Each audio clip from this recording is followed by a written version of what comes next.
Hello everyone, welcome to the channel. Please excuse me starting off the video like this, but you'll see why in just a moment. I need to show you something just real fast before we start today's story.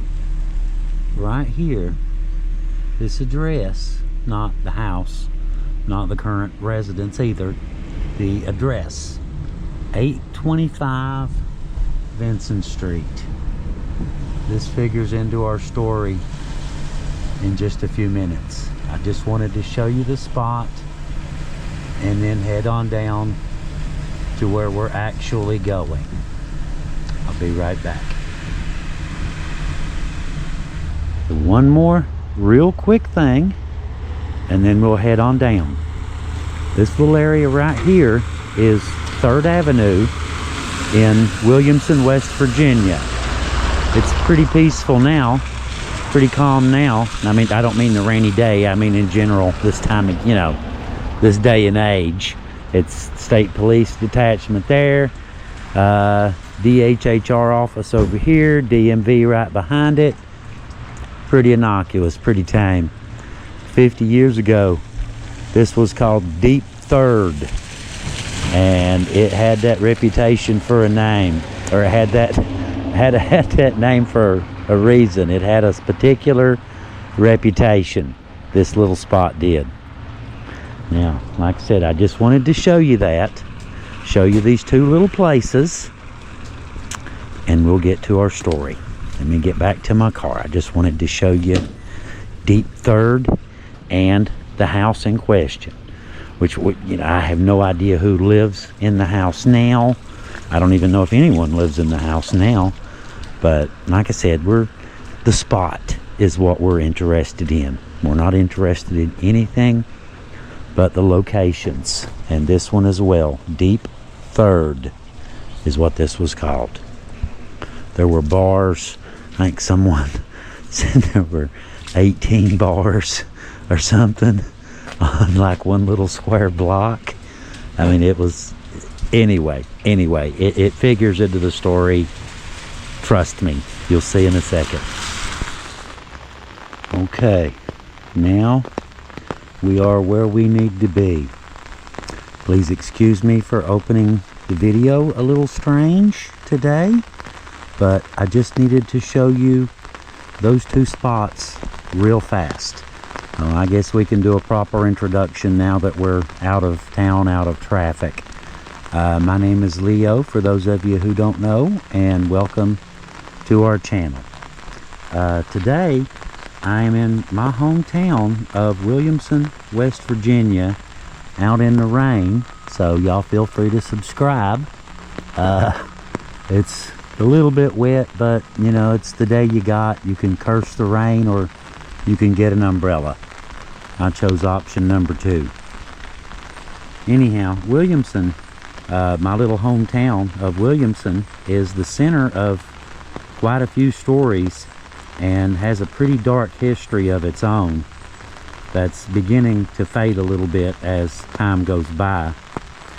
50 years ago, it was like a different world here, but I suppose that can be said for a lot of places. Williamson was known as the heart of the billion-dollar coal field. But today's story isn't about coal. It's a follow-up to a story we did a few days ago here in Williamson in the Fairview Cemetery. In that story, we touched on the grave of Robert Hairston here. He preferred the name Bob, so we'll use that from here on out. We mentioned that if anyone knew the story on him, to leave it in the comments. Well, our friend Joe Clark looked into it, found the story, and pointed out the right track, so to speak. So today, I wanted to circle back and finish this story for Bob. Bob was born in Martinsville, Virginia on June 30th, 1895 to Vena Jackson. His father is listed on the death certificate as unknown. At the time of his death, he had been here in Williamson for about 40 years, so since he was about 20 years old. He married his wife, Inell, in Inez, Kentucky in 1919, not too far from here. He had 4 children, was also a member of the Elks Club here in Williamson, a World War I vet, and also a 33rd degree Mason. From what I understand, a 33 degree Mason is one of the most prestigious positions that you can achieve as a Mason. Bob had a couple businesses he operated and I assumed owned. One of Bob's places, one was called Bob's Place, and one was called the Amvita Club, which was located on what was known back in the day as Deep Third. So that's why I showed you that.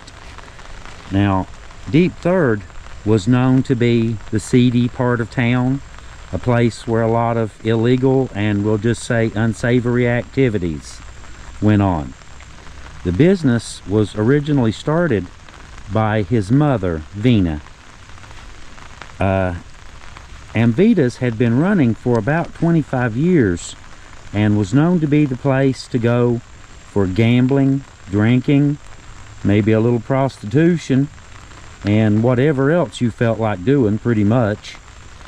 It had been raided for illegal liquor many times, and had the cops there on a regular basis for fights or, you know, people just being plain old drunk and rowdy. So what did happen to Bob? Well, on April 10th of 1957, a 51-year-old man named Rufus Blackwell, who was the father of 5 grown children at the time, had just clocked out of his job working for N&W Railroad at 11 p.m. and headed into the Amvita Club looking for a night of gambling, drinking, and unwinding. He joined a poker game along with a man named Mac Buchanan. At some point, an argument about money broke out between Rufus and Mac, and the argument became rowdy. Bob, hearing what was happening, tried to break the argument up just as he had done many times before that fateful day. Rufus stormed out of the club angry, and Bob here was sure that the whole thing was over with. But Rufus returned home to his home here in Williamson, where he grabbed his gun and 3 .32 caliber rounds before returning to the Amvita Club. Bob was sitting in a back room when Rufus returned, somewhere around 12:30 a.m. So he had not even been there very long to begin with if he had left work at 11. Anyhow, Rufus walked back into the club and into the back room, where he told Bob that if he stood up, he would end him. For some reason, Bob stood up. Rufus, keeping his word, fired all 3 rounds at Bob. The first lodged in his leg. The second one hit him in his chest. And the third one drove into his chin. One of the bullets had severed an artery. The police happened to be driving down 3rd at the time because, like I said, it was known for crime, when a neighbor ran up and told them they needed to go see what was happening at Amvita's. The police entered the club just as Rufus was walking out the door. Rufus told them that they had better get in that back room because some man was shooting the place up. So they take off, headed for the back room. Thinking he was slick, Rufus ran to his car and tried to start it up. The problem was he was too drunk to find the ignition. So when the cops caught on to what had just happened, it was a very easy manhunt. They found Rufus still sitting there in his car, fumbling around with his keys. Rufus was taken to jail and charged with murder. So now we can finally end Bob's story. Rest in peace, Bob. Your story has been told, and your memory lives on.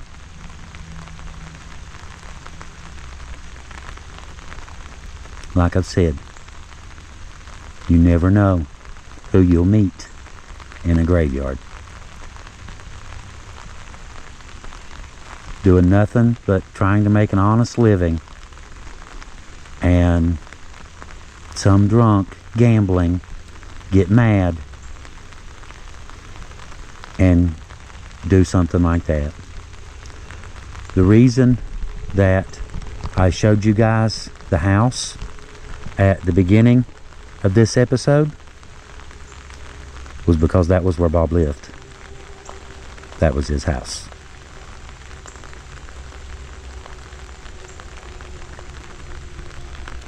Anyway, guys, I guess from a very rainy, very wet, very messy day here in southern West Virginia, from the Fairview Cemetery in Williamson, West Virginia, with Bob Hairston.